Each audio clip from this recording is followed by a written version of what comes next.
Hello friends and welcome to my electronics channel.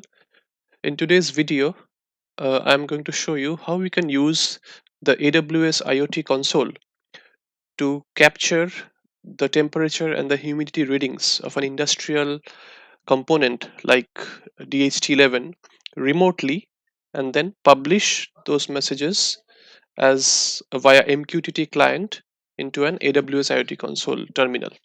Okay, so as you can see here, uh, I have configured one industrial component which is a temperature and humidity sensor called DHT11, and I have programmed my Arduino in a way so that it is able to publish uh, three readings in total. What is the temperature, then the humidity, and the heat index is computed from these two. At an interval of 5 seconds, it is being published, and it is done remotely via the Wi-Fi. And after an interval of 5 seconds, it is publishing the values. Uh, and I've subscribed to this topic, which is DHT11 slash topic 001. So hence I'm able to capture these readings uh, within this MQTT client. Okay, so first of all, I'll show you how the thing is working. Uh, so this is our this is our the Droid cam, which is like showing the settings here. So as you can see here, we have this ESP32. This ESP32 like device is connected to this the DHT11, the blue one, which is the DHT11 temperature and the humidity sensor. And I have also put one red LED as a indicator of a maximum threshold value. So the idea of my program is the way I have programmed this the logical microcontroller here is whenever the temperature will be exceeding a certain predefined value. In this case, I have taken the temperature as 22 degrees centigrade. The moment it exceeds 22 degrees, my red LED will be turned on to indicate that the maximum threshold value has increased. And how I will simulate it is I'll blow some hot air with the help of a hair dryer.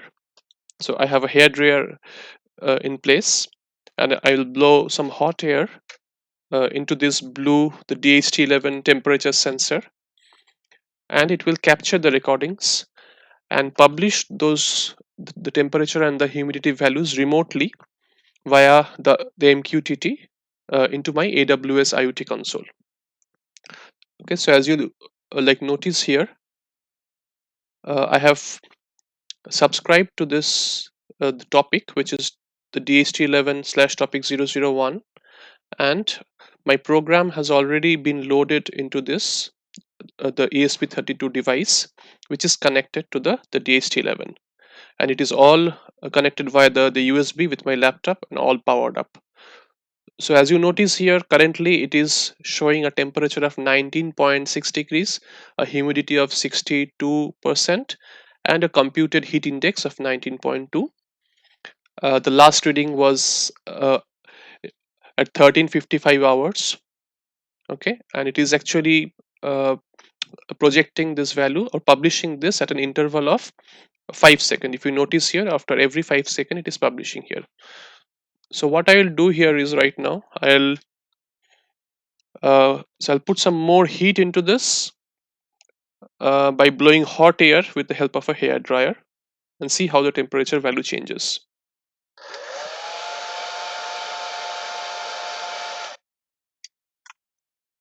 Okay, so as you like notice here, the temperature has increased to 21.6, and it is now actually crossed 22 degrees. So that is why the red LED is turned on. So if you notice here, the red LED is turned on. This is somewhat like a maximum threshold value indicator, and it can be like used in like any IoT platform or like any IoT setup to indicate that a maximum value of a threshold has been increased. So since I have stopped the hot air, the temperature will start to fall gradually. The moment it comes down below 22 degrees, the red LED should be turned off. Okay, so as you notice here, the temperature is gradually coming down. The humidity is 53%. The temperature is gradually coming down from 22.8 by zero point 0.1 degrees to 22.7. We just need to wait a few more uh, publishers, I think. And if you notice here, the red LED is still on because the threshold of 22 is still uh, has been exceeded. So just keep an eye on 22 on the temperature value here. So the moment the reading comes down below 22, this LED will be turned off. So as you see here, my readings have come below the threshold and the LED has been turned off automatically. Okay, so this principle can be used in any industrial IoT mechanism whereby we have like configured an IoT thing or an IoT device into this AWS IoT console, and we have been able to publish and subscribe to a particular topic whereby like any messages or any changes in the value of the sensors being published from the device are being captured here with the help of this MQTT client. Okay, so that's how it works. Now I'll show you the some of the circuit diagrams which I have used. So this is my ESP32. It is connected to this the DHT11 temperature sensor with the help of the four pins. The first pin is the VCC, or the input voltage, which is connected to my the 3.3 volt the DC input voltage. So my ESP32 will be powered by the USB, and the first pin is this 3V3, which is the 3.3 volt, which provides the required DC voltage to pin number 1 of the DHT11. Pin number 2 is the data pin, which is connected to the D4. Okay, I'll try to zoom in a bit so that you can see the pin numbers. It's connected to the D4 of the ESP32, the Wi-Fi microcontroller, so that it is able to capture the temperature and the humidity, the readings from the sensor. The third pin is not used, and the fourth pin is connected to the ground. Okay, so this is how the temperature sensor looks like. So also I have connected a red LED with the help of a 220 ohms resistor to the pin number D15, so that I'm able to capture uh, the or program the threshold value of the temperature sensor.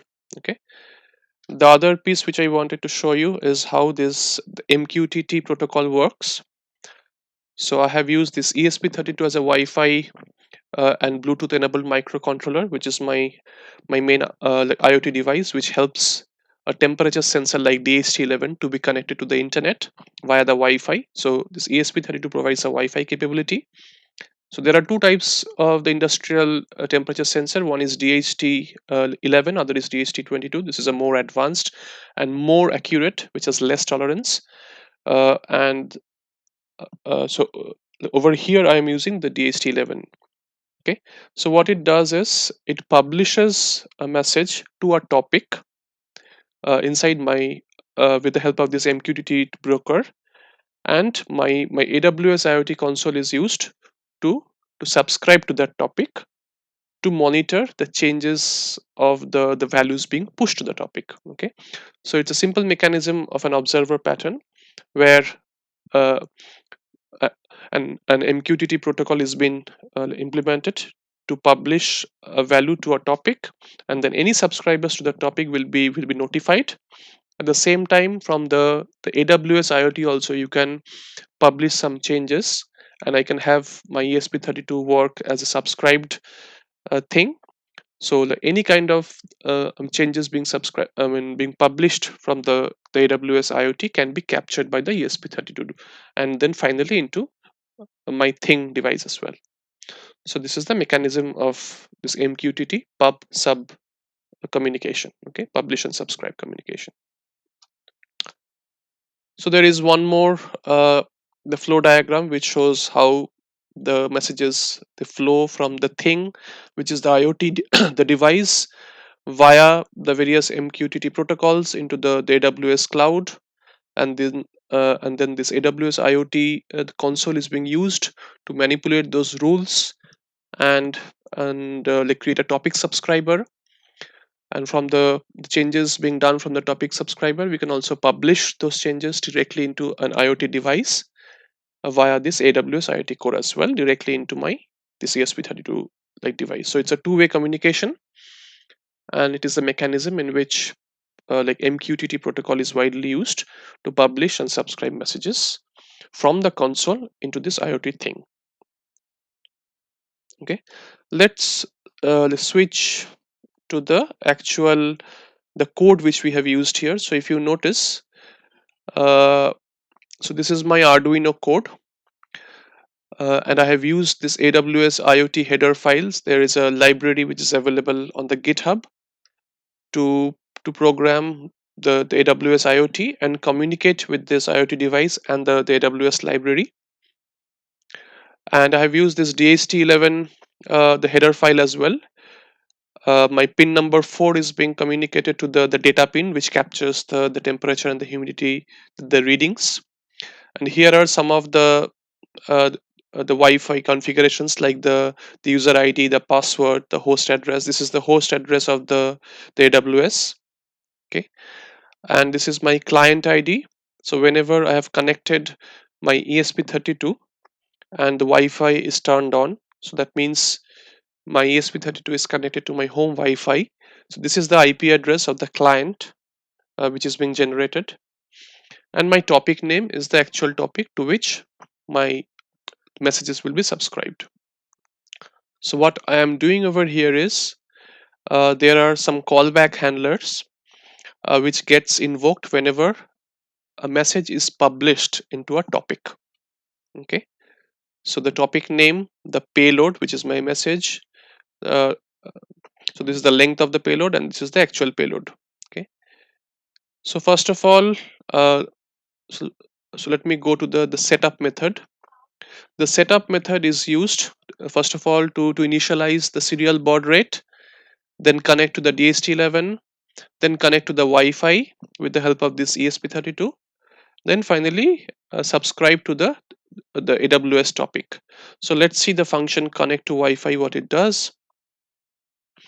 Okay, connect to Wi-Fi is actually the so using the Wi-Fi the libraries and connect it to my SSID, which is the username of the router device I have at home, and it is also providing the password. And then once it is connected, so it shows on the serial monitor that it is connected to the Wi-Fi and the client address is identified. So that's the connection to the Wi-Fi.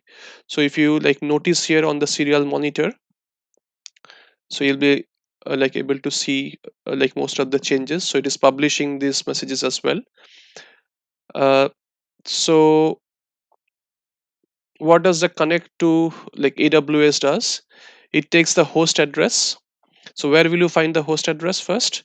So if you go to the this AWS IoT console, inside the settings you will be able to find the REST API endpoint. Okay, so this is the custom endpoint to which any kind of REST API is available. So this is my host address where this AWS IoT is being hosted in the cloud, and I have to use this one to publish any messages. Okay. Client ID is the ESP32, the Wi-Fi device which is trying to attempt to connect to my host. Okay, so with the help of this topic name, my ESP32 device is actually subscribed to this topic. So once the subscription is completely successful, so that's all in the setup method. So inside my loop, what I'm doing here is I'm reading the temperature, the humidity, and also computing the heat index from the temperature sensor device, which is my DHT11, then assigning to a floating point variable. And so this is the simple the logic which I have used to turn my LED on whenever a threshold value is reached. So I've put the threshold value as 22 degrees Celsius. So whenever uh, the temperature around the surroundings is more than 22, my red LED will be turned on. So my red LED is connected to the D02, which is my output pin, the digital pin, and I'm assigning or setting the value of high when my temperature is more than 22. Okay, and so since this loop continues forever, whenever the temperature is less than 22, it will be automatically low. So that's how the red LED turn on and turned off is being controlled. Okay, and then finally, at an interval of 5 seconds, I am publishing a message. So I'm preparing the message here, which is my MQTT payload.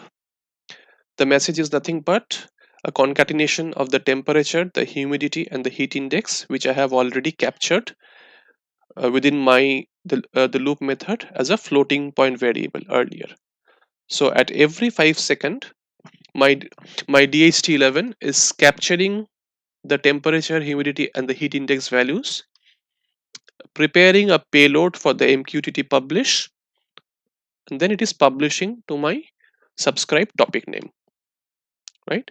So this is the topic name which I have used here.